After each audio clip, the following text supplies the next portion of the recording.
Today we tried to do the final sanding on the MT09 rear wheel, and we managed to get that done despite a lot of interruptions, a lot of things going on here. Kids getting ready to move in, and swimming lessons, and parachutes coming out of the sky, whatever. Alligators in the street, but we did get it ready. It is, I would say, an hour away from being ready to prime, but unfortunately, the snow came last night, snowed us in right after a great ride that we had yesterday, and I thought today the snow might go up to up north or south. The snow came right to Rutherford, New Jersey, but it slowed us down a little bit, and like a lot of times what the weather does, it slows you down, but it doesn't stop you. Now today's the kind of day I get up in the morning, and I'm very grateful. I got my ride yesterday. Jezebel performed well, got me home in one piece. Even though we were riding on salt and mud and grap, the only problem I had was the half hour it takes to clean the salt off the bike at the end of the day. But today is a different day, and today is going to be a special day because today is the day the kids have to be out of the house totally. They're ripping the floor out of the house. So I guess this is going to be a very an unpredictable day. And to make it even, the snowman yesterday, that's funny. The weatherman said, you tell I don't write off a script, no teleprompter here. The weatherman said, and yesterday when I saw the weather for the next day, they said, slight chance of snow. Well, we got snow, but it's not really snow. It's snow and rain and mush. And all that means is they're going to re-salt the roads up there where I like to ride. And by the way, this is really funny. I got that great footage on yesterday's video from Stefan in Romania. Wow, am I jealous. Those roads look great. I watched that footage 3 or 4 times, and I hope he doesn't mind I took some voiceover spots out of it, because it's really super, super nice. And that bike does sound good with that aftermarket exhaust. So anyway, I hope we're going to get to hear from Stefan in the future, and I hope, most of all, I hope he's enjoying hanging out with us here in the A-Team in New Jersey. So our real objective here, if the day plays out okay, we can potentially get some more work done on the rear wheel, maybe get it ready for prime. You never know. A day like today can change in a minute. I come out every morning to oogle the front wheel, and I've got a couple other, I'm not going to talk about it now, I got a couple other modifications I've been thinking about that they're in my mind, since I can look at those photos every day now, and having that photo shoot was so important. That really made a lot of these modifications possible, and thank you again to John Pothier for all your help with all of the stuff that we've done on the bikes and the model planes over the years. Thank you, John.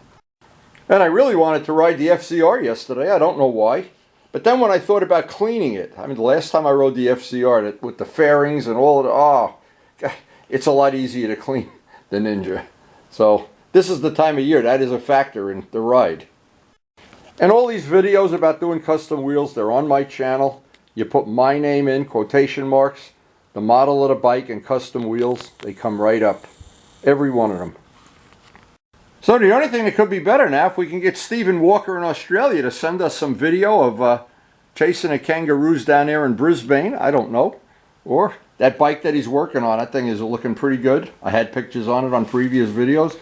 Stephen, go get him. That is a beautiful paint job, and I'm glad you made all the little corrections and the orange peel corrections. So, and that's the whole reason we have the channel, to share useful information.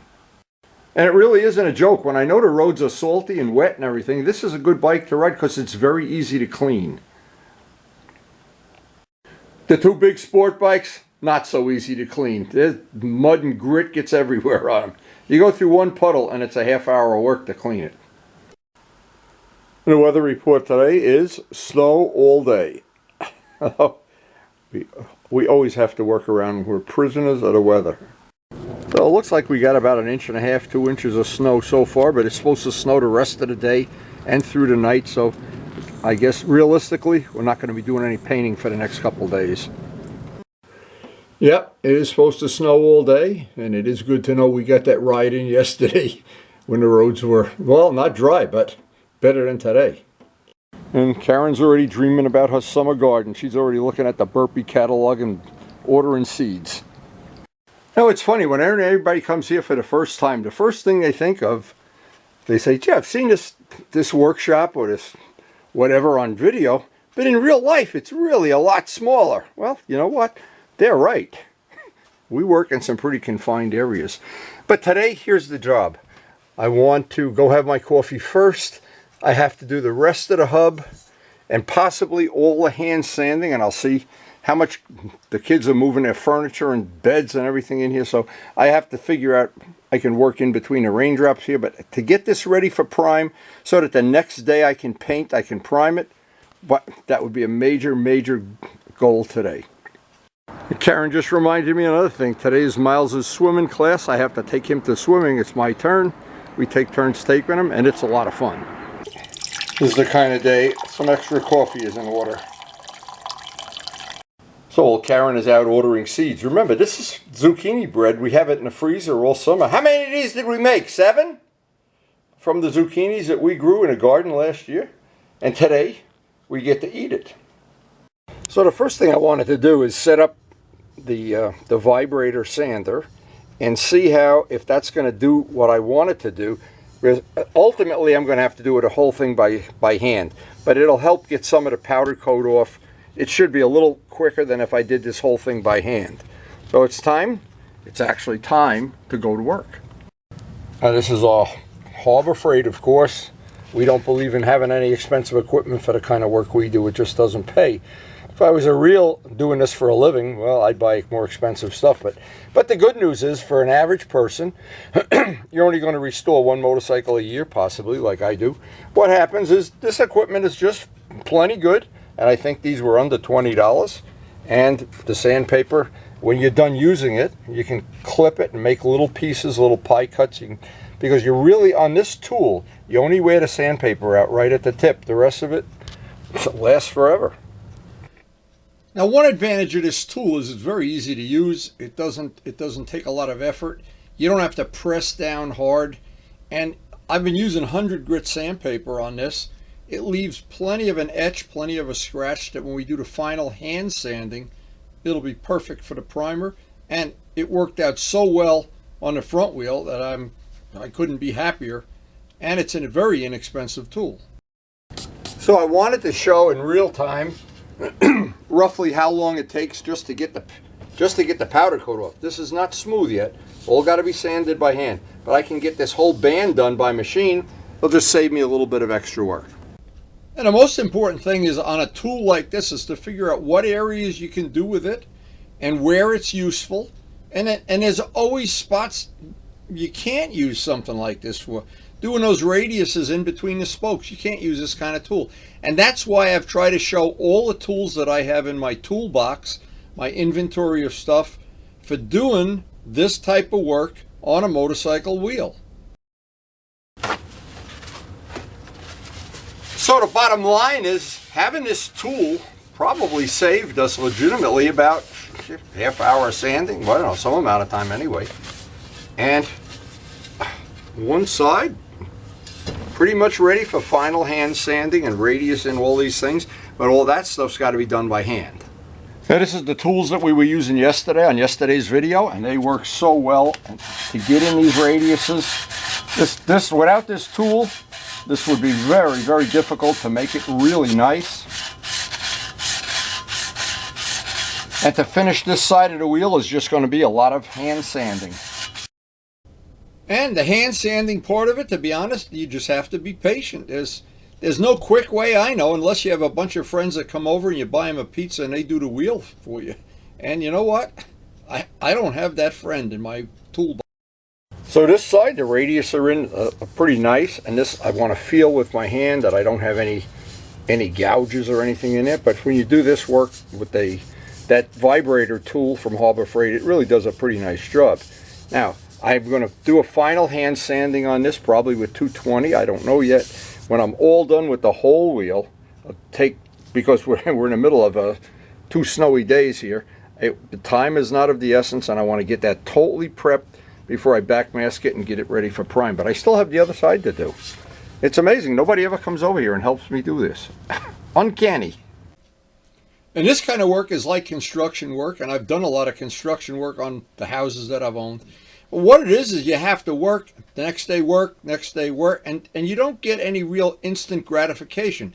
It's not like when you have a cell phone, you hit an app, and all of a sudden a teddy bear comes out or something. This requires patience, and it's old school kind of patience.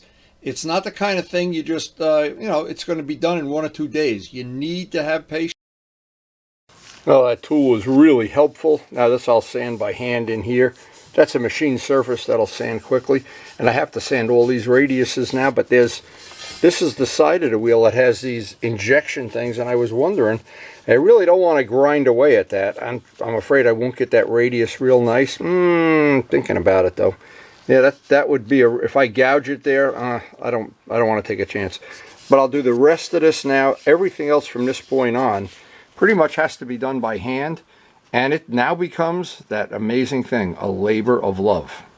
And it's good if you always realize in the end, it's always the last part of any job is going to be the hand sanding. And if you skip that step somewhere down the road, you may wish you did it. I don't know. I do anyway. Whenever I skip a step, I know it. And the problem is, most of my friends are high quality people that they appreciate good painting, and they look at a job that I do and they want to criticize it, of course. I like to give them as few things to criticize as possible, but they always find something. They're a mean group, that A-team. Anyway, this is the rest of it. We're just going to, I guess, the rest of this time until I have to go take Miles to his swim class. And it's one of the things he really enjoys. And then the kids are going to be here. So I don't know how much more of this. I'm closing in on it. Actually, the only thing I have left is the hand sanding. And that probably will be ready for primer. This wheel really did come out nicer. It actually came out nicer than the front one, I think. Now, I've always enjoyed sanding things. A lot of people don't. I understand that. And the reason is because you do see results right away. It's not like building a house. You put different steps. You sand something, and at the end of it, you see the result right away. And in this case, because this is such a labor-intensive job, when I'm all done with this, there'll be a day that I put the paint on and buff it out and put it back on a bike. I'll be glad I didn't skip any steps. Little by little, we're getting that hub to really be nice and smooth, but I do a lot of this at the very end. You have to do with your hand. Your eye gets tricked, and if your hand is in a rubber glove, and that's a tip from John Pothier that he uses, and you can feel things that you never can see with your eye. So I've been doing this very meticulously, and this is not going to be something that you can just put 10 minutes in and it's done. This is maybe a couple hours of just final sanding and looking for every little flaw that you can find. Toward the end of this part was just getting nicer and nicer as the hours rolled by. And it is very gratifying to me to know, because I know what this is going to look like when I put the paint on. But if I don't do these steps and I leave sharp edges and I don't do all the detailing, in the end, I'm going to be sorry I didn't. Well, I got an awful lot of that hand sanding done. There's still a little more to do. And I'll save that for another session, because right now it's time to go get Miles and take him to his swim lesson. One of the things he really enjoys. And for anybody that doesn't know, I don't swim at all. If I fall in a bathtub, I might drown. Anyway, I'm glad that he gets these lessons, and he looks like he really enjoys it. Something that he looks forward to in a winter like this when it's snowing outside. And right across the street from our house is the swim club. So by the end of this day, we had really closed in on having this as nice as I can possibly make it. I am really, as every day has gone by, I've gotten more and more excited about seeing this mounted to the... So it pretty much looks like the snow has stopped and we didn't get murdered with snow, but it's time to go swimming. And we are constantly changing weather. You just never know what to expect when you wake up. Just yesterday I was in this driveway driving out with a motorcycle. Hey, and the farm really looks great. I think maybe if Miles gets done with his swimming, maybe we'll make a snowman today. That snow is perfect for a snowman. This is why I prefer keeping my motorcycle collection in a garage. Turn your motorcycle into snow art. And this is right across the street from our house. It couldn't be any more convenient.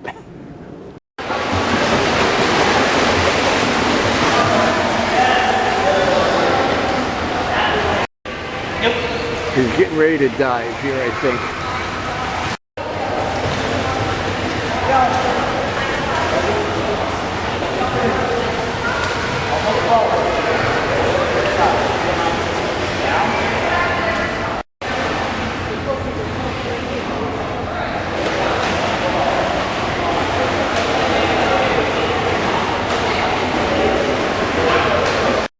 So after a great swim lesson, of course, we're going to load up the van with more stuff. Kids are bringing stuff over. They're moving in. And look at this. This construction went so quickly. Wow.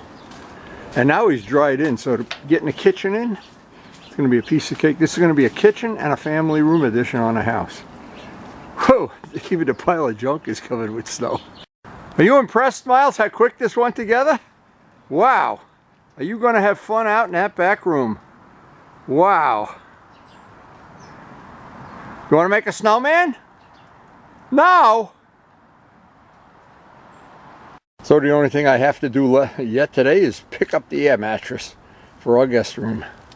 So the day ends and the wheel is basically just some hand sanding, maybe with some 220.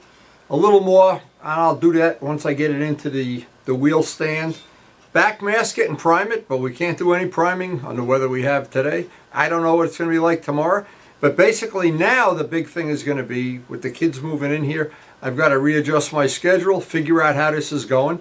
And it'll add a couple days to the job, I'm sure. But you know what? In the end, when spring comes, it'll be done. And of course, at the end of every work session, I like to look at the workbench and think about what else I might want to do, or rearrange my priority list. And it seems like this bike in particular, I've done it one step at a time, as opposed to in the past that I pulled the whole bike down to the frame. And then this seems like it's a little easier, at least for me. And I've been able to link up with John Pothier and do these things with the computer to show what things would look like in a different color, the scoops, the screens, the windshield, and to plan the future. Now in the future, I do have several things that they're on my priority list already. I don't want to get the horse ahead of the cart here.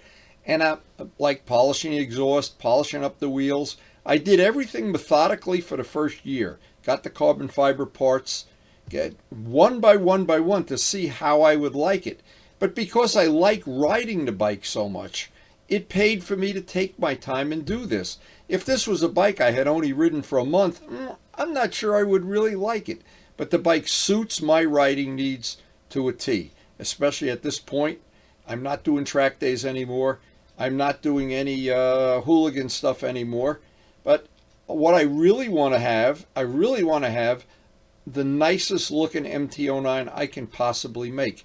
And I want to have custom features that I've made, that I've just not bought parts off the internet and put them on. I like to have some real custom look, and that's just me. Now everybody's different, and other people like to put on other options, other things. And one thing good about the MT09 is an array of stuff that's unbelievable how much stuff there is. I'm blown away when I see how much stuff there is. But anyway, I really have enjoyed doing this restoration the way I have, one step at a time. But boy, there's a lot of things yet to come. That priority list, I thought it was going to get smaller and smaller. It's getting bigger and bigger.